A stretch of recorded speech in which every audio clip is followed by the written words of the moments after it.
दोस्तों नमस्कार। हमारे YouTube चैनल श्री सिद्धेश्वर अनुरागी में आपका स्वागत है। दोस्तों, राजा कुशध्वज की बेटी वेदवती बड़ी तपस्विनी थी। पूर्व जन्म की तपस्या के प्रभाव से स्वयं भगवान श्री राम उसके पति हुए। ये राम साक्षात परिपूर्णतम श्री हरि हैं। देवी वेदवती ने घोर तपस्या के द्वारा आराधना करके इन जगदीश्वर को पति रूप में प्राप्त किया था। वह साक्षात रमा थी। सीता रूप से विराजमान उस सुंदरी देवी ने बहुत दिनों तक भगवान श्री राम के साथ सुख भोगा। उसे पूर्व जन्म की बातें स्मरण थीं।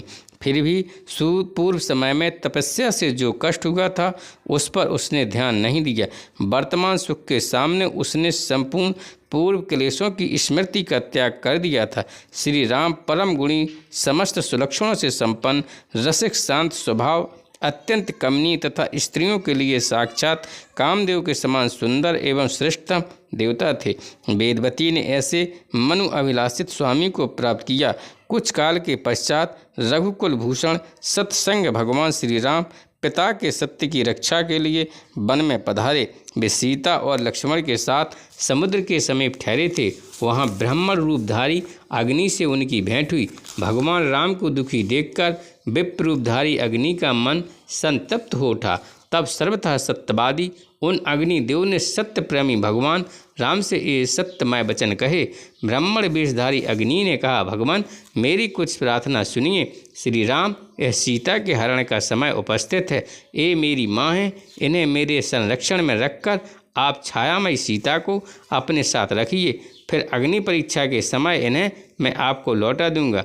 परीक्षा लीला भी हो जाएगी। इसी कार्य के लिए मुझे देवताओं ने यहाँ भेजा है। मैं ब्राह्मण नहीं, साक्षात अग्नि हूँ। भगवान श्री राम ने अग्नि की बात सुनकर लक्ष्मण को बताए बिना ही व्यथित हृदय से अग्नि के प्रस्ताव को मान लिया। नारद, उन्होंने सीता को अग्नि के हाथों सौंप दिया।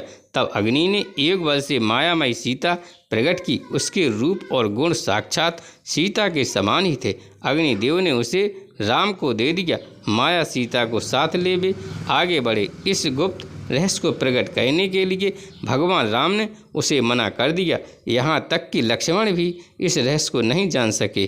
फिर दूसरे की तो बात ही क्या है। इसी बीच पंचवटी से सीता का हरण हुआ तो श्री राम सीता को खोजते हुए वे बारंबार वन में चक्कर लगाने लगे। कुछ समय बाद गोदावरी नदी के तट पर उन्हें जटायु द्वारा सीता का समाचार मिला। तब वानरों को अपना सहायक बनाकर उन्होंने समुद्र में पुल बांधा। उसके द्वारा लंका में पहुंचकर उन रघुश्रेष्ठ ने अपने बाण से बंधु बांधवों सहित रावण का वध कर डाला। तत्पश्चात उन्होंने सीता की अग्नि परीक्षा कराई। अग्निदेव ने उसी क्षण वास्तविक सीता को भगवान राम के सामने उपस्थित कर दिया। तब छाया सीता ने अत्यंत नम्र होकर अग्निदेव और भगवान श्री राम दोनों से कहा, महानुभाव, अब मैं क्या करूंगी, सो बताने की कृपा कीजिए। तब भगवान श्री राम और अग्निदेव बोले, देवी, तुम तप करने के लिए अत्यंत पुण्यप्रद पुष्कर क्षेत्र में चली जाओ। वहाँ रहकर तपस्या करना। इसके फलस्वरूप तुम्हें स्वर्ग लक्ष्मी बनने का अवसर प्राप्त होगा। भगवान श्री राम और अग्निदेव के वचन सुनकर छाया सीता ने पुष्कर क्षेत्र में जाकर तप आरंभ कर दिया। उसकी कठिन तपस्या बहुत लंबे समय तक चलती रही। इसके बाद उसे स्वर्ग लक्ष्मी होने का सौभाग्य प्राप्त हो गया। समय अनुसार वही छाया सीता राजा द्रौपद के यहाँ यज्ञ की वेदी से प्रकट हुई। उसका नाम द्रौपदी पड़ा और पांचों पांडव उसके पति देव हुए। इस प्रकार सतयुग में वही कल्याणी वेदवती कुशध्वज की कन्या, त्रेता युग में छाया रूप से सीता बनकर भगवान श्री राम की सहचरी तथा द्वापर में द्रुपद कुमारी द्रौपदी हुई। अतएव इसे त्रिहायणी कहा गया है। तीनों युगों में यह विद्यमान रही है। दोस्तों, मेरे चैनल को लाइक, शेयर और सब्सक्राइब करें।